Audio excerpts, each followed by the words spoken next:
రైరారా రైరైరా ఎక్కడ చూసినా ఈ పాట వినిపిస్తుంది. 2 నెలలు పడ్డ కష్టం గానీ, 2 ఏళ్ల నుంచి వేచి చూసిన విధానం గానీ, ఆ సినిమా కథ చెప్పే ఫిలాసఫీని మనం చెప్పగలం. అంతర్జాతీయ స్థాయిలోకి ఈ పాట వెళ్ళిపోద్దని మాత్రం నేను ఊహించలేదు. కానీ వెంటనే చిరంజీవి గారు కూడా ట్వీట్ చేశారు. అది తెర ముందు జరిగింది. తెర వెనక జరిగింది ఏంటంటే, చిరంజీవి గారు 2 రోజుల తర్వాత నాకు ఫోన్ చేశారు. నువ్వు ఒక మార్పు తీసుకురావాలి, అది నీ తరం అవ్వాలి, నీ కొడుకు తరం కోసం ఎందుకు ఎక్స్పెక్ట్ చేస్తావు? పెద్ద నుంచి వచ్చిన ప్రతి కంటెంట్ నిజంగా ఒక వైరల్గా సంచలనం సృష్టిస్తుంది సార్. ప్రతి మన గ్లిమ్స్ కావచ్చు, తర్వాత వచ్చిన చిక్రీ పాట కావచ్చు, ఈ సాంగ్ కావచ్చు, ప్రతిదీ ఒక సంచలనం.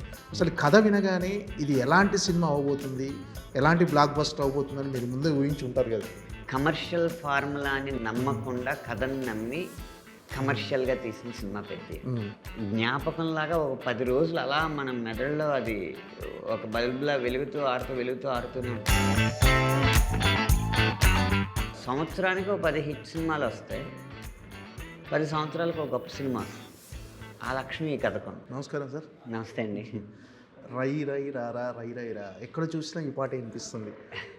ఏంటి సార్ అంటే అది ఎక్స్పీరియన్స్ ఎలా ఉంది అసలు, దాని అనుభవం అంటే ఆస్వాదిస్తున్నారు మీరు ఇప్పుడు ఆ విజయాన్ని? నిజంగా పారవశ్యంలో మునిగి తేలుతున్నానని అనుకుంటున్నాను. కారణం ఏంటంటే, ఒక ప్రేమ పాట రాసో, ఒక ఐటమ్ సాంగ్ రాసో వైరల్ చేయడం అనేది కొద్దిపాటి సులువైన విషయం. ఎందుకంటే వాటి మీద ఆసక్తి ఎక్కువ ఉంటుంది కాబట్టి.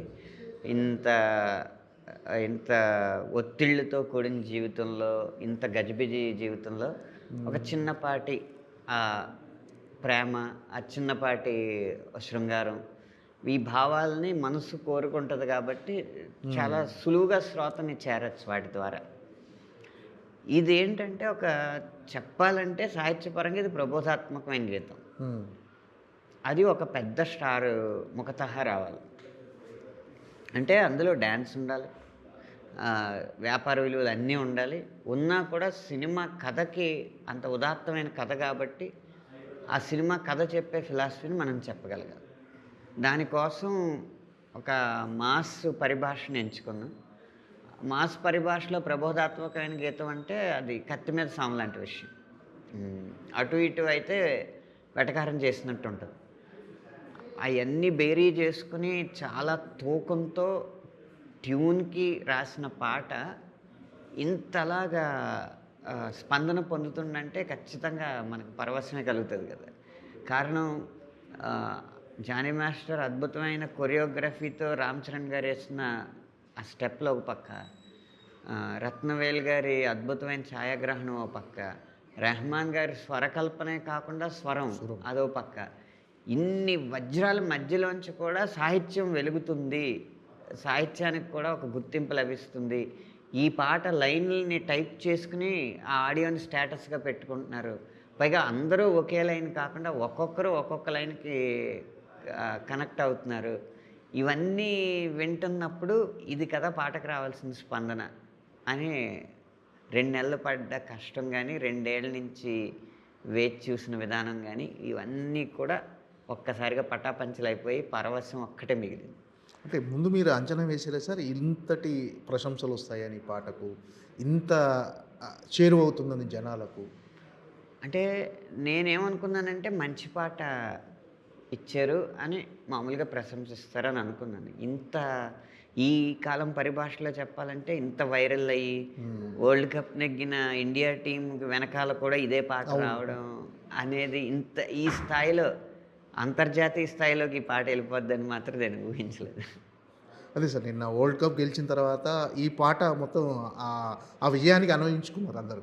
ఎక్కువ మారుమోగుతుంది ఈ పాట. అంటే అధికారికంగా అదే జియో హాట్స్టార్ వాళ్ళు మన తెలుగు వచ్చే చోట ఈ పాట వేశారు. అది చాలా బాగా అనిపించింది. ఎవరో ఆ టీవీలో మ్యాచ్ చూసి వెనకాల పాట వేసి వేయడం వేరు, వాళ్ళు అధికారికంగా అలా వాళ్ళ ఛానల్లోనే వేయడం వేరు కదా.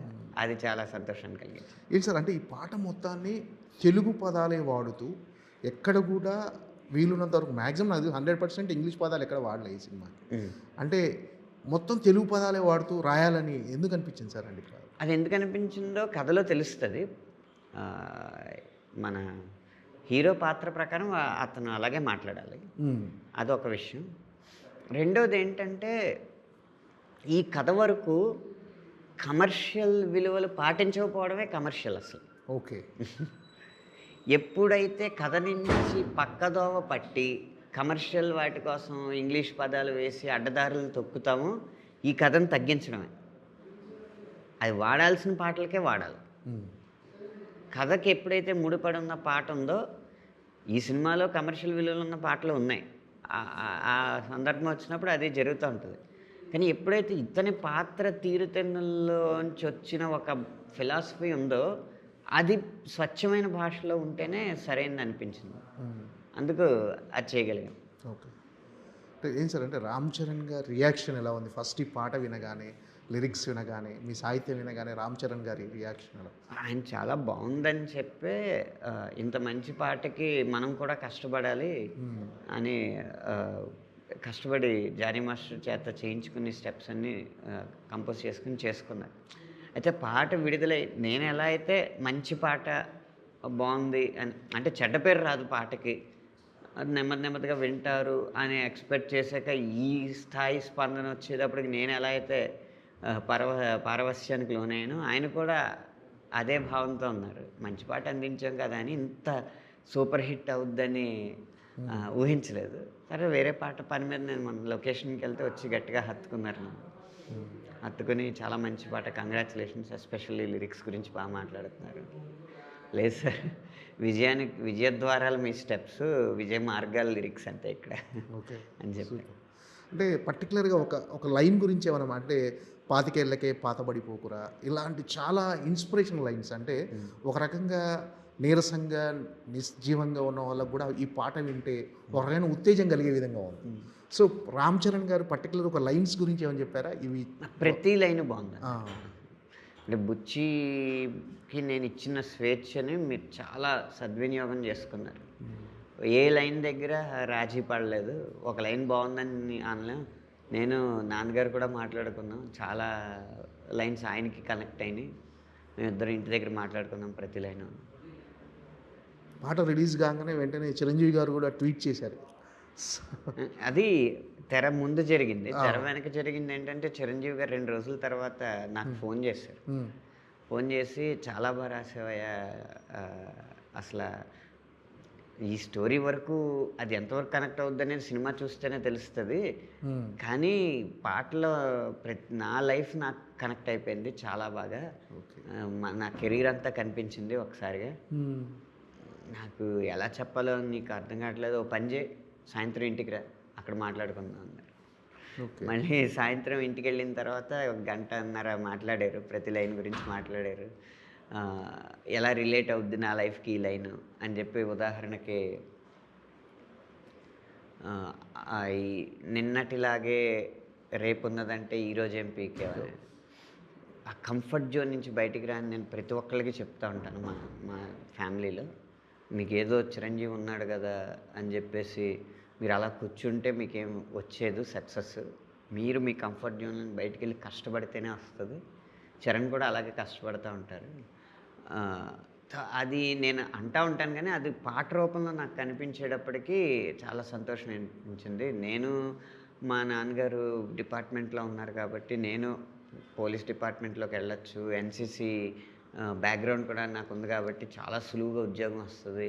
ఒక డిఎస్పీగా అయినా రిటైర్ అయ్యేవాడిని. ఈ పాటికి రిటైర్డ్ డిఎస్పీ కొన్నిడల శివశంకర వరప్రసాద్ అనైనా ఉండేది. కానీ ఆ కంఫర్ట్ జోన్ నుంచి నేను బయటకు వచ్చాను కాబట్టి, ఒక దారి మార్చుకున్నాను కాబట్టి ఈరోజు జరిగిన ఇంత పెద్ద డెవలప్మెంట్.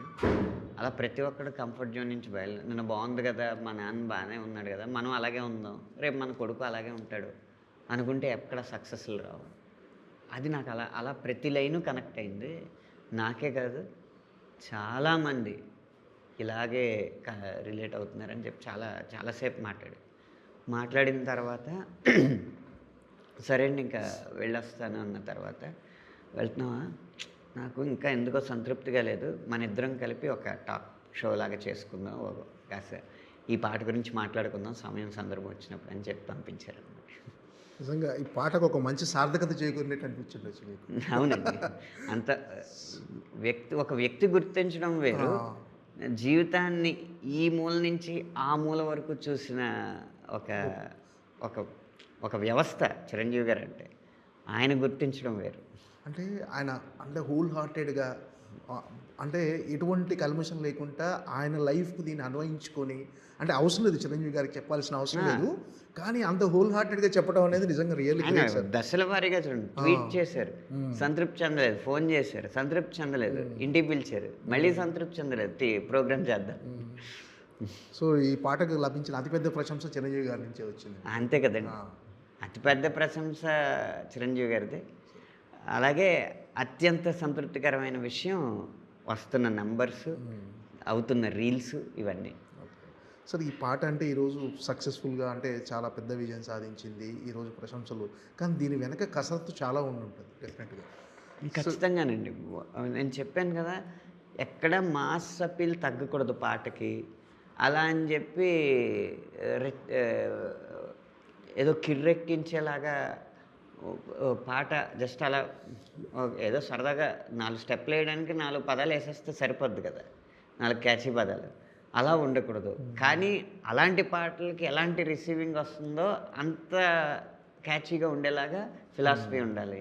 అది మామూలు పరిభాషలో చెప్పాలి. ఇన్ని ఛాలెంజ్ల మధ్య ఒక 2 నెలలు కసరత్తు చేసి నేను బుచ్చిబాబు గారు అలా కార్లు వేసుకుంటా ఎంత దూరం తిరిగామో మాకే తెలియదు, ఏ కాఫీ షాప్లో ఆగామో, ఎన్ని కాఫీ షాప్లో ఆగామో మాకే తెలియదు, ఎన్ని చోట్ల లంచ్లు డిన్నర్లు చేసామో తెలియదు, షూటింగ్ లొకేషన్స్లో, క్యారోవాన్స్లో ఒక్కొక్క లైను ఒక్కొక్క చోట అల్లా వేసుకుంటా ఆఖరికి సాధించాను. అంటే 2 నెలల ప్రయాణం సార్ ఈ పాట? ఈ పాట 2 నెలలు పట్టింది. ఏంటి సార్ ఎన్ని బండిల్స్ అయిపోయినాయి పేపర్స్? అది కాగితాల లెక్క పెద్ద ఏం కాదండి. అంటే ఒక పదం పడ్డానికే అసలు చాలా సమయం పట్టచ్చు. మహా అయితే ఒక 10 కాగితాలు అయ్యి ఉంటాయి 10 వర్షన్లకి. కానీ ఎలాంటిది పడాలి అన్న ఆలోచన రావడానికే సమయం పడుతూ ఉండేది. ఆయన కూడా చాలా, అప్పుడు ఇంకా షూటింగ్ స్టార్ట్ అవ్వలేదు, చాలా ఆలోచిస్తూ ఉండేవారు ఇలాంటివి కావాలని. ఇప్పుడు మీరు 25 ఏళ్లకే పాతబడిపోకరు అన్న లైన్ ఆయన చెప్పిందే. ఓకే. కానీ ఆ స్థానంలో కాదు, పాట మొదట్లో పెట్టమనేవారు. నేను ఆ ట్యూన్కి కొంచెం కృతజ్ఞంగా ఉంటుంది అక్కడ పెడితే, దీనికి మంచి ప్లేస్ చూస్తాను అని చెప్పి అంతకుముందు రాస్తున్న 2 లైన్లు తీసేసి 25 ఏళ్లకే పాతబడిపోకరా అన్న దానికి సపోర్ట్గా, హే పాతేసుకోకోయలా నువ్వు నిన్నే నీ లోపల, హే 25 ఏళ్లకే నువ్వు పాతబడిపోకురా అని రాశాను. ఇచ్చిన ఆలోచన గొప్పది, కానీ అది ఎక్కడ పెడితే కరెక్ట్గా ఉంటుంది అనేది మన విజ్ఞతతో ఆలోచించాలి. అలాగే నీ అయ్య వడ్డీ నీ బిడ్డ కడితే నువ్వేం పొడిచావని అన్న లైన్ నేను మామూలుగా బాగుంటుందని రాశాను. ఒక ఫిలాసఫీలో ఇదొకటి మంచిది కదా, నువ్వు నీ బ్యారియర్స్ నువ్వు బ్రేక్ చేయకపోతే ఎలా అని చెప్పడానికి, మీ తాతగారు అదే మీ నాన్నగారు ఏదో పరిస్థితి బాగోకో ఏదో ఉపద్రవం వల్ల ఒక అప్పు చేయాల్సి వచ్చింది, అది ఆయన తీర్చలేనప్పుడు మా నాన్న చేసినప్పు కదా నేనెందుకు తీర్చాలని చెప్పి జస్ట్ వడ్డీ కట్టుకుంటూ వెళ్ళిపోతే ఆ వడ్డీని నీ కొడుకు క్యారీ ఫార్వర్డ్ చేసుకుంటుంటే ఆ అప్పు ఆ వడ్డీ దగ్గరే మీ జీవితం ఆగిపోద్ది. ఎక్కడో ఒక గొప్ప స్టెప్ తీసుకుని నువ్వు ఒక మార్పు తీసుకురావాలి. అది నీ తరం అవ్వాలి, నీ కొడుకు తరం కోసం ఎందుకు ఎక్స్పెక్ట్ చేస్తావు? అది యూనిట్లో అభిప్రాయాలు తీసుకున్నప్పుడు అందరికీ అది వద్దన్నారు చాలామంది.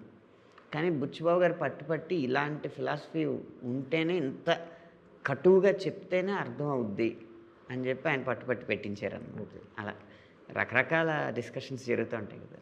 చాలా వర్షన్స్ రాశారు సార్ ఈ పాట? వర్షన్స్ ఎక్కువ కాదు, ఒక్కొక్క వర్షన్కి టైం ఎక్కువ తీసుకుంది.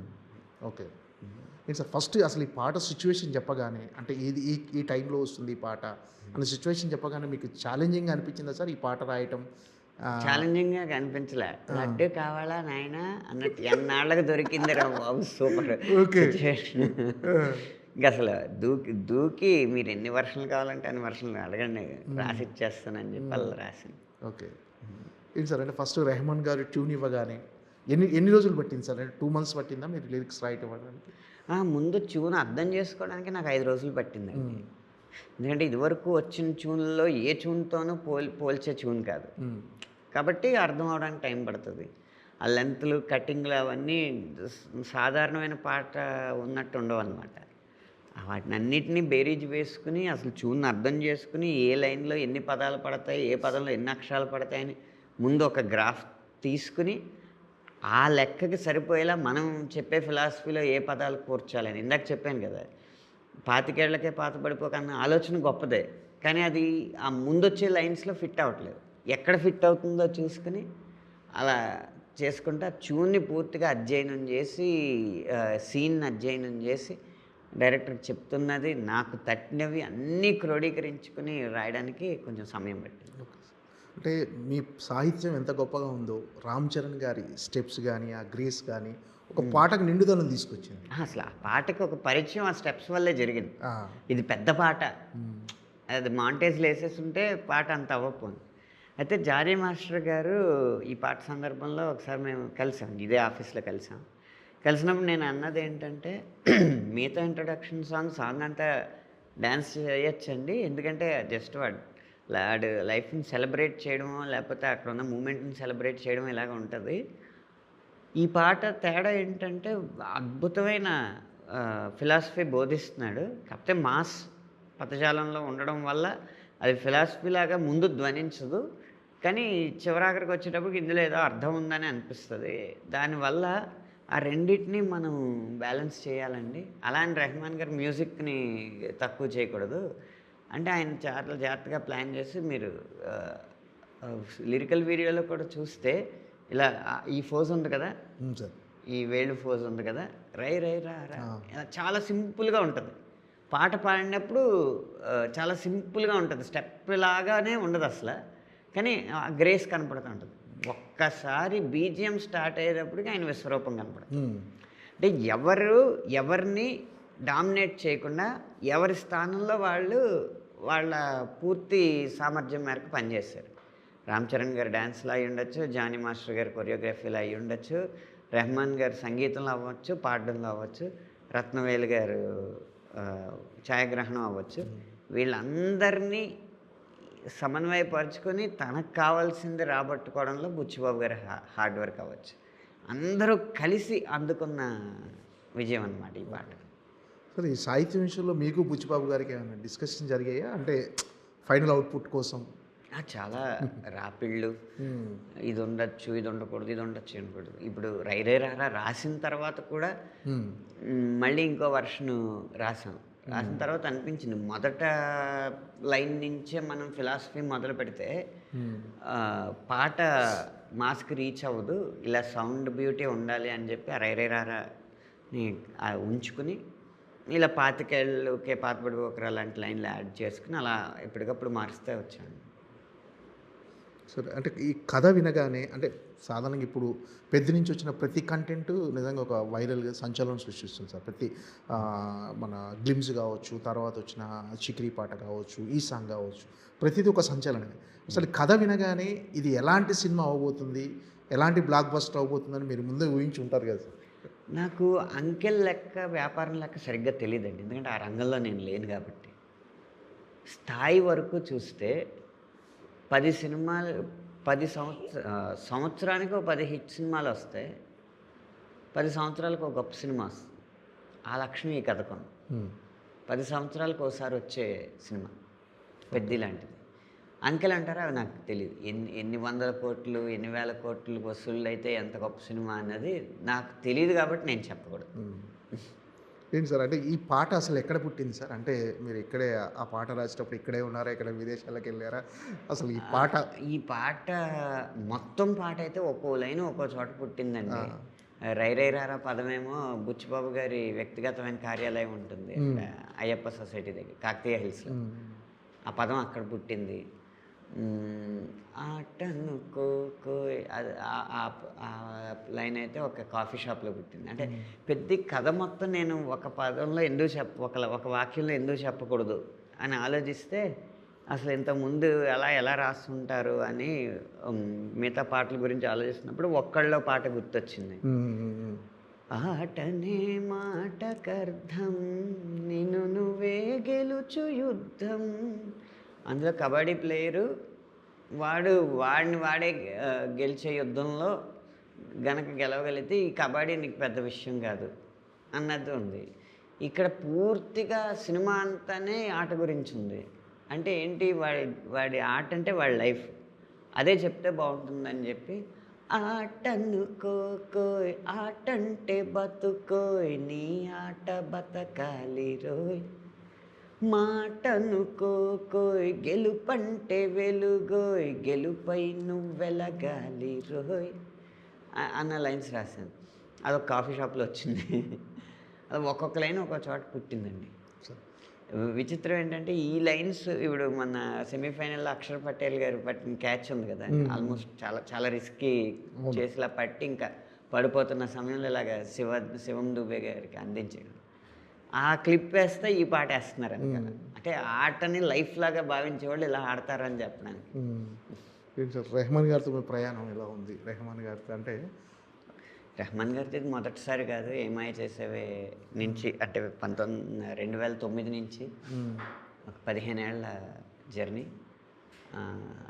ఆయనది చాలా నిరాడంబరమైన విధానం అండి. పాట చూడడం, లైన్లు సరిపోయినాయి, అంతా బాగున్నాయి, డైరెక్టర్ గారికి ఓకేనా, నాకు ఇందులో ఫోనోటిక్గా అనిపించట్లేదు, ఈ ఒక్క సౌండ్ ఏదైనా మార్చండి, సరే సరే ఇలాంటి ఓకే, డైరెక్టర్ గారికి ఓకేనా, ఓకే అంటే ఎవరి చేత పాడిద్దాం అనే ఒక డిస్కషన్. ప్రతి పాటకి ఓ 10-15 నిమిషాల కంటే ఎక్కువ డిస్కషన్ ఉంది. చాలా నిరాడంబరంగా ఉంటుంది.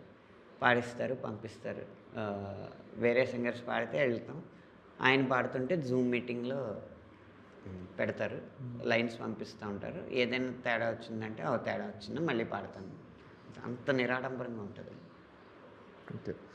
ఈ పర్టికులర్గా పెద్ది సినిమా మీరు సాహిత్యాన్ని అందించడంలో మీరు అనుసరించిన విధానం ఏంటంటే ఖచ్చితంగా ఈ సినిమాకి ఇలాంటి పాటలు ఉండాలి, ఇలా రాయాలి అని మీరు ఒక ప్రణాళిక ఏమైనా వేసుకున్నారు? ముందు హీరో ఎంతవరకు మాట్లాడగలడు, హీరో వెనకాలొచ్చే బ్యాక్గ్రౌండ్ సాంగ్ అనుకోండి, అది డైరెక్టర్ మాట్లాడేది కాబట్టి డైరెక్టర్కి హీరో కంటే ఖచ్చితంగా హీరో క్యారెక్టర్ కంటే, అంటే మళ్ళీ నిజ జీవితంలో హీరో కంటే అంటలేదు, అక్కడ హీరో క్యారెక్టర్ కంటే డైరెక్టర్ ఎక్కువ తెలివైనవాడు ఉంటాడు కాబట్టి వాడి పదజాలం కొంచెం రిచ్గా ఉంటుంది. కానీ హీరోకి ఎంత పరిమితులు ఉంటాయి, ఏ పదాలు పలకగలడు అనేది చూసుకుని అంతవరకే ఆ పరిమితుల మేరకే రాస్తూ ఉంటాడు. అలా పెద్ది రామ్ చరణ్ గారు ముఖతః ఆయన పాడే పాట ఒక స్టాండర్డ్లో ఉంటుంది, బ్యాక్గ్రౌండ్లో వచ్చే పాట ఇంకో స్టాండర్డ్లో ఉంటుంది. ఓకే. మిగతా పాటలు ఎలా ఉండబోతున్నాయి సార్ పెద్ది నుంచి? మీరు సాహిత్యం అందించిన పాట మాటలు చెప్పాలంటే వైవిధ్యం, ఒక పాటలాగా ఇంకో పాట ఒకదాని కూడా సంబంధం పోలిక ఉండదు. అలాగే ఫలితం కూడా ఒకదాన్ని మించి ఒకటి ఎలా వచ్చిందో ఇప్పుడు, అలాగే దీన్ని మించి ఇంకోటి అలాగే వస్తుంది. కొన్ని పాటలు సినిమాకు ఉపయోగపడే ఉంటాయి, అంటే రీ రికార్డింగ్లో కొన్ని ఎమోషన్స్ ఇన్స్ట్రుమెంట్స్ కూడా చెప్పలేనివి పదాల్లో చెప్పాల్సి వచ్చింది. అలాంటి పాటలు ఆ రీ రికార్డింగ్కి ఆ సినిమాకి బాగా ఉపయోగపడుతుంది, దాన్ని ఎలివేట్ చేసేలాగా. అంటే సాధారణంగా ఒక పాట హిట్ అయితే లిరిక్ రైటర్కి చాలా తక్కువ క్రెడిట్ వస్తుంది. ఈ పాట విషయంలో మాత్రం రామ్ చరణ్ గారి డ్యాన్స్కు ఎంతటి పేరు వచ్చిందో, తర్వాత రెహమాన్ గారి ట్యూన్ అదే సమాన స్థాయిలో మీ సాహిత్యానికి కూడా ఒక ప్రశంసలు లభిస్తున్నాయి సార్. దానికి కారణం ఏంటంటే రామ్ చరణ్ గారి డ్యాన్స్ అందరికీ నచ్చింది, దీనిలో లిరిక్ అందరికీ నప్పింది.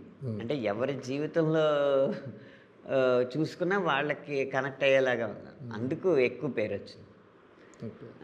ప్రతి దాంట్లోనూ ఇంచుమించు పెద్దవాళ్ళు చిన్నవాళ్ళు ఎంతమంది చేసిన ప్రతి ట్వీట్లోనూ రామ్ చరణ్ గారి పేరు, నా పేరు, రెహమాన్ గారి పేరు, జానీ మాస్టర్ పేరు లేకుండా లేదండి. ఎవరు ఒక్కళ్ళ పేరే పెట్టట్లేదు. అది ఈ పాట సాధించిన విజయం, సమిష్టి విజయం అండి. అది సమిష్టి కాదు, సమష్టి విజయం. సమిష్టి అంటారు కదా, అవును సమిష్టి, అది ఈకారం లేదు, సమష్టి విజయం. ఓకే. సో చిరంజీవి గారు మిమ్మల్ని పిలిపించడం ఒకరోజు, అంటే ఆ రోజు మొత్తం పాట గురించి డిస్కషన్ జరపడం, ఆ క్షణాలు ఎలా అనిపించినాయి సార్ మీకు? నిజంగా మళ్ళీ అందరి వాళ్ళు ఆయన భుజం తట్టి ఎంకరేజ్ చేసినప్పుడు ఎలా అనిపించిందో, 20 సంవత్సరాల కెరీర్ని ఆ 20 సంవత్సరాల వయసులో ఆయన భుజం తట్టినప్పుడు ఎలాంటి ఆక్సిజన్ అందిందో, ఇప్పుడు మరో 20 సంవత్సరాలకు కావాల్సిన ఆక్సిజన్ అందిందని అనిపించింది ఆ విషయం. సార్ ఈ పాట కింద యూట్యూబ్లో వచ్చిన తర్వాత కింద కామెంట్స్లో చాలామంది లెజెండ్ సీతారామ శాస్త్రి గారి తర్వాత మళ్ళీ అనంత్ శ్రీరామ్ గారు ఇలాంటి పాటలు రాయటంలో ఆయనకి చెల్లింది అని ఒక కామెంట్స్ చూశాను నేను చాలా. ఓ ముఖ్యంగా ఈ పాటలో అసలు సీతారామ శాస్త్రి గారి శైలిని మనం అనుకరించలేదు ఎక్కడైనా. అంత ఇన్స్పైరింగ్ పాటలు రాయటంలో ఆయన శైలిని వారసత్వం తీసుకోవడం అనేది పెద్ద సాహసమేనండి. ఎవరి దారిలో వారు ఉండడమే శ్రేయస్కరం. ఆయన ఆయన వదిలిన ఆ జ్ఞాన సామ్రాజ్యం ఏదైతే ఉందో, ఆ జ్ఞాన సంపద ఏదైతే ఉందో, అది ఆయన పేరు మీద అలా ఉండడమే కరెక్ట్. దానికి వారసత్వం లేదు. దానికి వారసుడైనా ఆయనే, దాన్ని కన్నదైనా ఆయనే. ఓకే.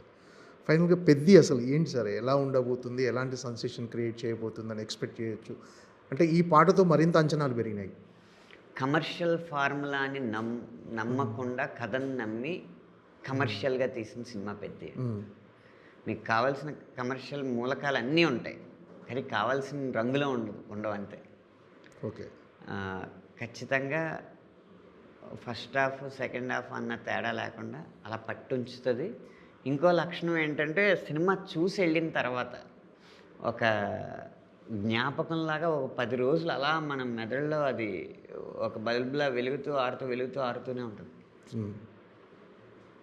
సార్ మీ తదుపరి సినిమాలు ఏంటి, ఎలా ఉండబోతుంది సాహిత్యం అందులో? స్పిరిట్ సినిమాలో పెద్ద తర్వాత స్పిరిట్ తర్వాత చెన్నై లవ్ స్టోరీ, తర్వాత దుల్కర్ పూజా హెగ్డే గారి సినిమా, రకరకాల సినిమాలు వస్తున్నాయండి ఇలాగా. ఓకే. రాస్తున్నాను. అంటే చిన్న సినిమాల్లో కూడా చాలా పెద్ద స్థాయికి వెళ్ళే పాటలు ఉన్నాయి, పెద్ద సినిమాల్లో కూడా చాలా విలువైన పాటలు ఉన్నాయి. అదృష్టం కొద్దీ 2026 విలువలతో కూడిన విజయం వచ్చే అవకాశాలు ఎక్కువ కనిపిస్తాయి. ఏంటి సార్, అంటే స్పిరిట్ ఎలా ఉండబోతుంది అంటే ఆల్బమ్ పరంగా, మ్యూజిక్ పరంగా? అంటే అందులో ప్రభాస్ గారు ఒక కాప్ రోల్ చేస్తున్నారు, అంటే అది సందీప్ రెడ్డి గారు వంగ గారి శైలిలో ఉండబోతుందా సినిమా ఏంటి అంతా? యానిమల్ ఆల్బమ్తో పోలిస్తే ఇంకొంచెం సాంద్రత ఎక్కువ ఉంటుందండి ఈ ఆల్బంలో. ఎంచుకునే పదజాలంలో కూడా కొంచెం యానిమల్ కంటే కూడా సాంద్రత ఎక్కువ ఉండే అవకాశం ఉంది. అలాగే ఎప్పుడో మనం మర్చిపోయిన మెలోడీస్ని కూడా వినిపించే అవకాశం ఉంది ఈ ఆల్బమ్. అంతే సమయంలో ఎనర్జెటిక్ పాటలు కూడా ఉన్నాయి, కానీ ఇలా ఫార్ములా లాగా కాదు. ఇక్కడ ఐటమ్ సాంగ్ అని అలా ఫార్ములా సాంగ్స్ ఏం కాదు, అన్నీ ఆ కథకు ఉపయోగపడే పాటలు. సరే, అవునంటే కాదని, అవునన్నా కాదన్న మీ కెరీర్లో ఫస్ట్ మూవీ కాదంటే అవునండి. కాదంటే అవునండి. అప్పటి నుంచి ఇప్పుడు మీ ప్రయాణం లిరిక్ రైటర్గా సంతృప్తికరంగా ఉన్నా సార్ ఇప్పుడున్న పొజిషన్? నేను సాధించిన సంతృప్తి ఏంటంటే అండి, ఒక పీరియడ్ ఉంటుంది, ఒక పీక్ ఉంటుంది, ఇలా అంటూ ఉంటారు కదా, అలాంటి వైవిధ్యం ఏది నాకు సక్సెస్ పరంగా ఇది పీక్స్ అని, ఈ పీరియడ్లో బాగుందని లేదు. ప్రతి సంవత్సరం ఇంచుమించుగా 20 సంవత్సరాల కెరీర్లో ప్రతి సంవత్సరం ఒకటి కంటే ఎక్కువ చార్ట్ బస్టర్ సాంగ్స్ వచ్చినాయి. దానికి కారణం ఏంటంటే, ఎప్పటికప్పుడు లోకం తీరుని గమనించడం, యువ తరంతో స్నేహం చేయడం, వాళ్ళ భావాలు కనుక్కోవడం, వాళ్ళతో పాటు ప్రయాణించడం, వాళ్ళతో పాటు ఎనర్జెటిక్గా ఉండడానికి ప్రయత్నం చేయడం. దీనివల్ల నాకు వాళ్ళకి పెద్దగా వయసు తేడా కనిపించట్లేదు. అలాగే వాళ్ళ ఆలోచనలను కూడా కొంచెం అర్థం చేసుకుని వాళ్ళకి ఇలాంటివి నచ్చుతున్నాయని చెప్పి నా ప్రేమ పాటలు అనవచ్చు, వేరే పాటలు అవ్వచ్చు, రచనా శైలి అనేది మీకు 20 సంవత్సరాల క్రితం పాట ఇప్పుడు పాట వినిపిస్తే రెండు వేరు మనుషులు రాశారు అన్నట్టు. ఓకే. దీనివల్ల నిలకడగా ప్రతి సంవత్సరం ఒక చార్ట్ బస్టర్, ఒకటి కంటే ఎక్కువ చార్ట్ బస్టర్ రావడం వల్ల నిలకడ అనేది ఉంది కెరీర్లో. నా విజయమే నా నిలకడ. ఓకే. అది అనుకుంటున్నాను. తర్వాత మధ్యలో మిలియన్స్ వచ్చేస్తాయి, బ్లాస్ట్లు అవుతూ ఉంటాయి. కొన్నేమో చాలా సెన్సిబుల్ వ్యక్తులకి చాలా బాగున్నాయి అనిపిస్తాయి, కొన్నేమో సెన్స్ లేని వ్యక్తులకి బాగా నచ్చేస్తూ ఉంటాయి, ఎందుకంటే వాళ్ళనే టార్గెట్ చేసి రాస్తాం కాబట్టి. అలా రకరకాలు ఉంటాయి. ఇవన్నీ నా రచనలో వచ్చినాయి. కాస్త సరదాగా పాడుకోవడానికి, కాస్త కితకితలు పెట్టుకోవడానికి, అలాగే కూర్చుని ఆలోచించడానికి, లేదా అలా మధురానుభూతుల్లో తేలుతూ పాటలు వినడానికి, వీరికి కావలసిన అన్ని రకాల పాటలు వచ్చినాయి. కాబట్టి నేను సాధించిన నిలకడే నా విజయం అని నేను భావిస్తున్నాను. అంటే సాహిత్యపరంగా మీరు ఒక అప్రస్తుతంగా మీరు ప్రతి పాటను ఒక సూపర్ హిట్ పాటగా మలుస్తున్నారు. అంటే కెరీర్ స్టార్టింగ్ నుంచి ఇప్పటి వరకు ఆర్థికంగా అంటే ఒక పాటకు లభిస్తున్న ప్రతిఫలం పట్ల మీరు ఎలా తీసుకొచ్చుకోవచ్చు? ఆర్థికంగా పాటకు లభిస్తున్న ప్రతిఫలం ఆ రెమ్యునేషన్ కానీ అంటే ఒకటి మాత్రం చెప్పగలనండి. ఒక తరం రచయితలకు మాత్రం చాలా వాళ్ళ ప్రజ్ఞతో పోలిస్తే చాలా ఎక్కువ వాళ్ళు చాలా తక్కువ పారితోషికం అందిందండి. ఒక తరం రచయితలకు మాత్రం అది ఖచ్చితంగా చింతించాల్సిన విషయం. అలా పోలిస్తే ఇప్పుడు రచయితలకి చాలా మంచి పారితోషికం అందుతుంది. కానీ సినిమా బడ్జెట్లతో పెరిగిన ఈ బడ్జెట్లతో పోలిస్తే లిరిక్ రైటర్కి అందే శాతం రెమ్యూనరేషన్ ఇంకో 30% న్యాయం జరగాల్సి ఉంది. అదృష్టవశాత్తు నాకు హిట్లు ఎక్కువ ఉండడం వల్ల నాకు కావాల్సిన వరకు నాకు అందుతుంది. మిమ్మల్ని డైలాగ్ రైటర్కి కానీ కథా రచయిత కానీ చూసే అవకాశం ఉంది సార్ ఫ్యూచర్లో? లేదండి, ఈ పాటలకే సమయం. ఏదైనా నేను మామూలుగా కథా చర్చల్లో సలహాలంటే ఏమన్నా సందేహం వస్తే నన్ను అడిగితే తీరుస్తూ ఉంటా. లేకపోతే ఒక పెద్ద డైలాగ్ని ఒక చిన్న మాటలో చెప్పాలంటే మీకు లిరిక్ రైటింగ్కి ఆ లక్షణం ఉంది కాబట్టి ఇది చిన్న మాటలో చెప్పాలంటే ఎలా అని ఆ డిస్కషన్లో అడుగుతూ ఉంటే చెప్తూ ఉంటాను. కానీ పూర్తిగా దాని మీద ఇప్పుడు ప్రస్తుతానికి ఏకాగ్రత చూపించాలి. Okay sir, all the best. పెద్ద సినిమాలో మిగతా పాటలు కూడా బ్లాక్ బస్టర్ అవ్వాలని, మీరు రాయబోయే పాటలన్నీ మిగతా సినిమాలన్నీ కూడా పెద్ద విజయాలు సాధించాలని మనస్ఫూర్తిగా కోరుకుంటున్నాను. Thank you so much.